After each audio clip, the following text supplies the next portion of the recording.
A realidade sindical em Portugal e na Europa. Nas últimas 48 horas, o país assistiu a uma viragem, mas apenas de discurso do governo. A uma semana de entregar o orçamento retificativo no Parlamento, Vítor Gaspar diz que chegou a hora do investimento. Uma estratégia que, sendo essencial ao crescimento económico, no passado muito recente acabou por sair bem cara ao executivo de Sócrates e a todos nós, como prova esta investigação, sexta às 9. Há 3 anos, o antigo Primeiro-Ministro chegou a anunciar que Portugal teria a maior rede nacional de carros elétricos. Hoje, o resultado está à vista. Há 1.100 carregadores públicos para pouco mais de 300 veículos deste tipo. A chegada da Troika ditou o fim da aposta no projeto, de tal forma que fomos descobrir 49 carregadores rápidos, ainda embrulhados na fábrica, à espera de decisão política. E quanto custou, afinal, tudo isto? Entre 2 fundos públicos, Portugal investiu 15 milhões de euros.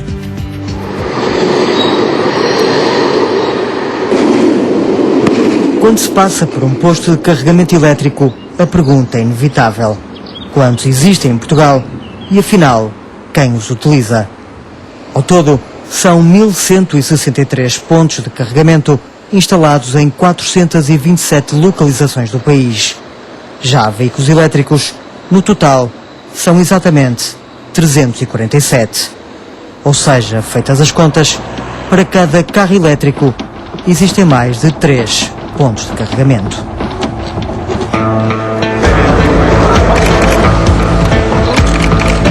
Este país quer apostar no carro elétrico.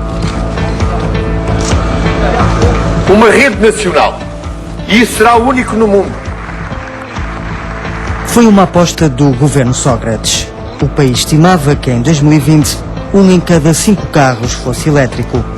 Mas hoje, o centro que monitoriza todo o sistema revela números que mais parecem uma gota desse esperado oceano.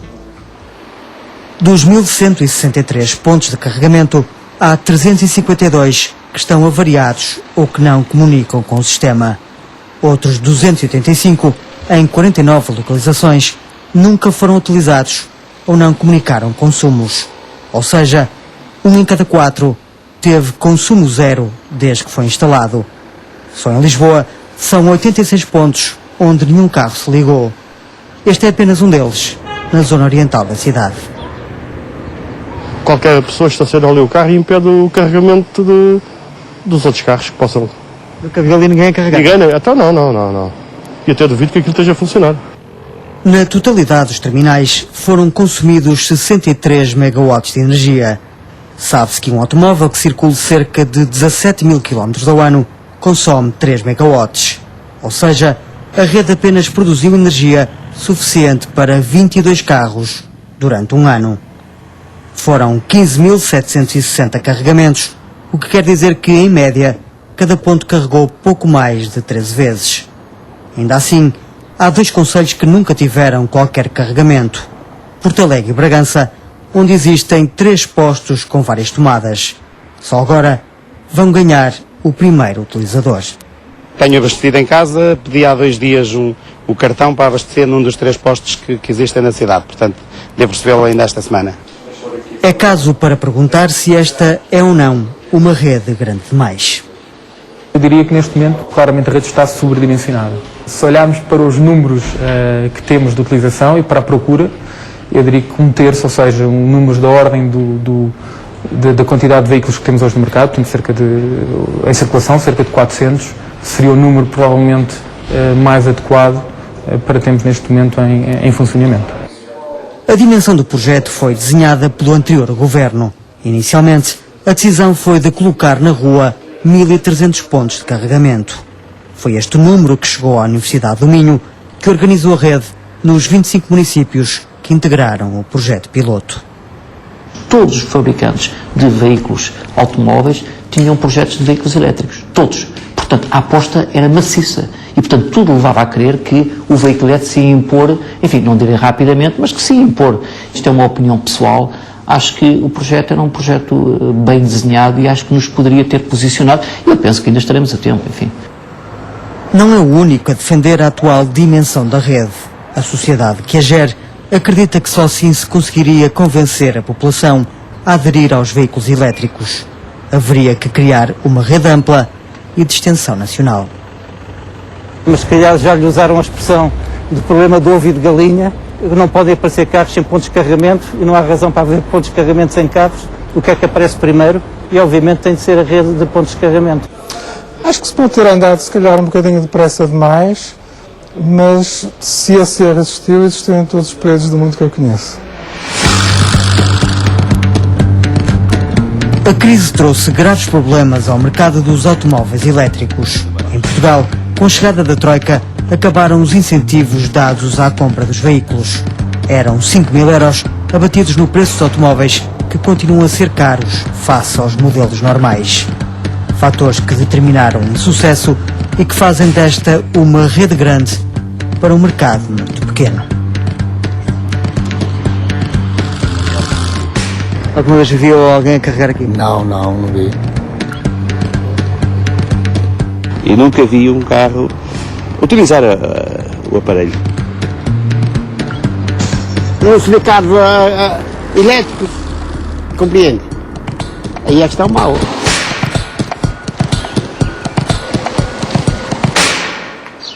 Este posto no Porto teve 12 carregamentos. Está dentro de um parque público e os carros elétricos, mesmo que queiram, não encontram vaga para carregar. Eu já estou aqui desde novembro e até hoje não vi ainda nenhum carro ali a fazer carregamentos elétricos, né, neste sentido. Por isso é que deixam estacionar ali outros automóveis? Sim, deixa-se ali estacionar porque a priori não há carregamentos nenhum, ninguém carrega, por isso podem estacionar ali à vontade. O projeto piloto estabeleceu cerca de 1.300 postos. Entre eles, deveriam estar 50 carregadores rápidos que permitem cargas em menos de meia hora. Os que compõem o grosso da rede Mobié podem demorar até 8 horas por carregamento. Deveriam ser 50 postos de carregamento rápido espalhados por todo o país, mas apenas está instalado este no centro de Vila Nova de Gaia. A RTP questionou onde param os restantes 49 e descobriu-os no armazém do fabricante, onde permanecem desde que foram construídos. Estão aqui desde 2011. 49 máquinas sem uso e sem que se perceba porque nunca foram instaladas. Temos ali ainda os postos rápidos da rede piloto Mobié, que estão à espera da definição de onde é que irão ser instalados, mas que estão aí, enfim, à espera disso. Não estranha que aí esteja? Estranho um bocadinho, porque eu acho que a carga rápida é decisiva para incrementar a mobilidade elétrica, mas estou convencido que essa situação se vai resolver brevemente. A RTP questionou o atual governo, mas não obteve qualquer resposta. A informação surpreendeu mesmo a sociedade gestora da rede. Mas deviam estar colocados? Faço-me pergunta, eu acho que sim. Com tão poucos veículos elétricos, aparentemente não há problema. Quer dizer, com 300 veículos elétricos, também não me parece que haja um problema de fundo. Nomeadamente que, como já lhe disse, ou como já falámos, tanto a maioria dos veículos neste momento que existem é de pessoas, portanto, que têm garagens e que fazem o carregamento dominantemente em casa. Como é o caso de Manuel Reis. Ora, para carregar é muito simples, é como um telemóvel, é só chegar, ligar a ficha e já está. Tão simples e por isso tão preferido pelos condutores dos elétricos, mesmo que a energia da rede pública seja ainda totalmente gratuita. 95% das minhas cargas que faço é em casa. Quando necessito de ir a algum local mais distante, utilizo a rede pública de carregamentos.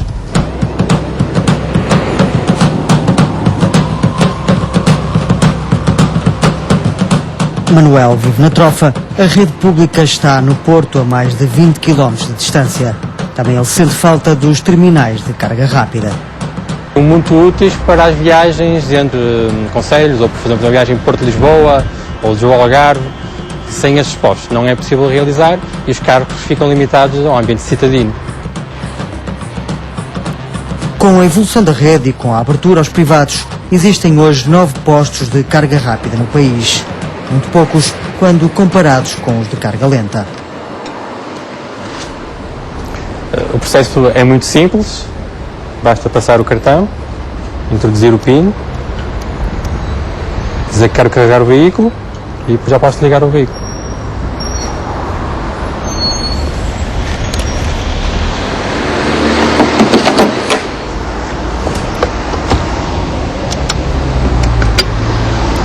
Já está. Eu penso que o anterior governo, de facto, incentivou mais a mobilidade elétrica. Este governo, um bocadinho a reboque da Troika e do memorando de entendimento, deixou a rede ficar um bocadinho, digamos, no esquecimento, cancelou o incentivo de 5.000 euros que havia aos veículos elétricos e não tem feito a rede desenvolver-se, especialmente a nível dos postos de carga rápida. Manuel não é o único a pensar assim. O setor automóvel faz coro com este reparo e pergunta o que fará este governo com a mobilidade elétrica em Portugal. E aquilo que assistimos em 2012 foi realmente um retrocesso nessa política com a retirada dos incentivos aos veículos e que, nesse aspecto, esperemos que haja, como digo, uma definição daquilo que se pretende, ou se não se pretende nada, nesta área da mobilidade elétrica, mas temos que ver aquilo que o país já investiu. Investiu 15 milhões de euros, dinheiro público que veio do Fundo de Apoio à Inovação e do Fundo Português do Carbono.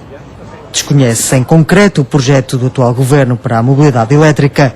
Sabe-se apenas que criou um grupo de trabalho para analisar o setor e, para já, apenas afirmou que vai estudar a relocalização dos postos de abastecimento.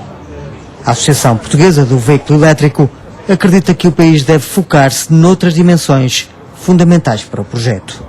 O interesse que os construtores e os fornecedores de serviços de mobilidade podem ter, maior ou menor, por apostar em Portugal e por utilizar Portugal, de alguma forma, como uma base de ensaio para testar modelos de negócio.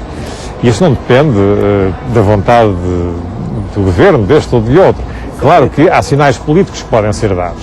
Como é, por exemplo, o estacionamento gratuito no veículo elétrico na cidade, estando ele em carregamento ou noutro local qualquer. Como é, por exemplo, o veículo elétrico poder circular nas vias do bus. Como é, por exemplo, um veículo elétrico poder atravessar a ponte ou a autoestrada sem pagar.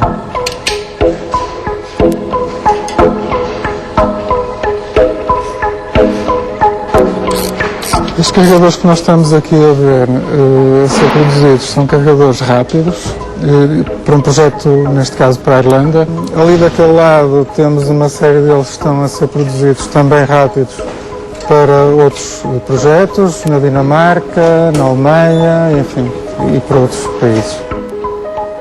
Já vendeu carregadores pelo menos para 20 países. A EFASEC construiu os conhecidos terminais Mobié, recebeu financiamento público, mas garante que investiu mais do dobro por conta própria. Agora está a dar cartas lá fora. O projeto para nós não é uma frustração, porque o projeto permitiu desenvolver um conjunto de soluções e criar um conjunto de competências que nos permitiu depois encarar o mercado internacional. Já são 10 milhões de euros em vendas, podem chegar em breve aos 50 milhões. A Europa está a investir na mobilidade elétrica. A Intelli também garante que está a beneficiar desta dinâmica. Temos projetos a emergir nas mais diversas geografias, com particular incidência sobre o Brasil. O veículo elétrico, portanto, é um caminho para sairmos da crise, porque nós só saímos da crise com os atuais bens transacionáveis. Em tecnologia há poucas coisas em que tenhamos tecnologias distintivas. Aqui, em poucos anos, já conseguimos ter alguma coisa distintiva. Portugal está agora a fazer contas, ao ter e ao haver, para perceber que futuro vai dar à mobilidade elétrica nacional. O responsável político por este projeto no anterior governo, o governo de José Sócrates, responde esta noite a toda esta polémica no 24 horas da RTP. Esta sexta é tudo. Continua a enviar-nos as suas denúncias, as suas sugestões para o nosso